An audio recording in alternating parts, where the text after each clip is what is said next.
جس کے دل میں معمولی تڑپ پیدا ہو جائے کہ میں سدھر جاؤں، میں انسان کا بچہ بن جاؤں، میں سنت کے تابعدار بن جاؤں، صرف فکر لگ جائے، رب العالمین اس کا ہاتھ کسی کے ہاتھ میں ڈال دے گا اور اس کو سیدھے راستے پہ لگا دے گا انشاءاللہ۔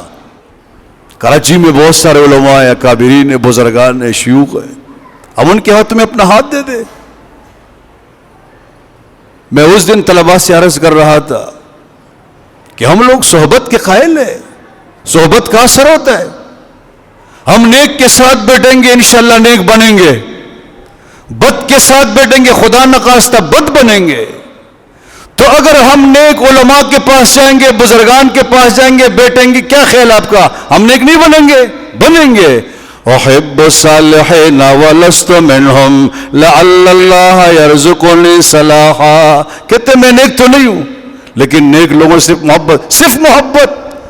صرف محبت فرمایا اس محبت کی برکت سے اللہ مجھے نیک بنا دے گا۔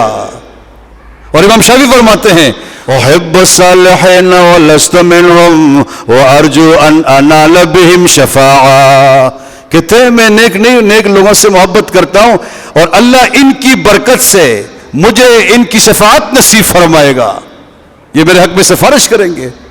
تو جب ہم وہاں بیٹھیں گے، ان کی جوتیاں سیدھی کریں گے، ان کی خدمت میں پیش ہوں گے، پتہ نہیں ہم سے کیا بنے گا۔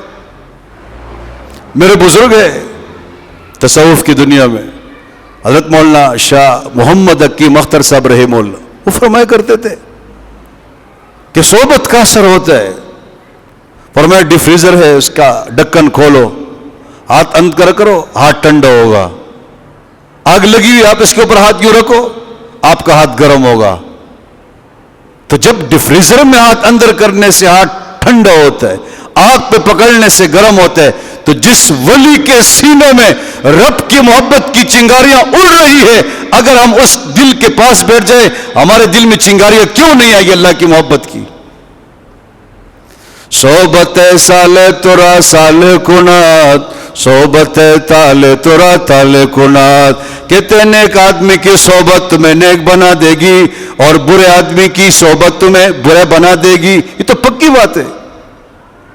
نیک کے ساتھ بیٹھیں گے، نیک بنیں گے انشاءاللہ۔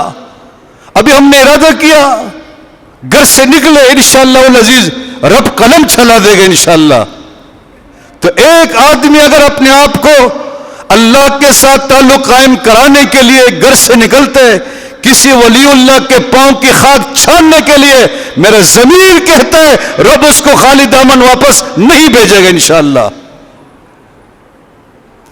وَيَک زمانہ صحبت با اولیاء، یک زمانہ صحبت با اولیاء، بہتر اسد سال اطاعت بیریا۔ زبردست مولانا روم فرماتے، میں تو نہیں کہہ رہا ہوں، کہتے ایک گھڑی ایک بزرگ کے پاس بیٹھنے سے یہ فائدہ ہوگا کہ تمہیں 100 سال بغیر ریاکاری کی عبادت کا ثواب ملے گا۔ اگر ہم کسی ولی کے ساتھ کسی بزرگ کے پاس چند لمحوں کے لیے بیٹھے، چند لمحوں کے لیے، مجھے آپ کو بقول مولانا روم رحمہ اللہ کے 100 سال کی عبادت کا ثواب ملے گا۔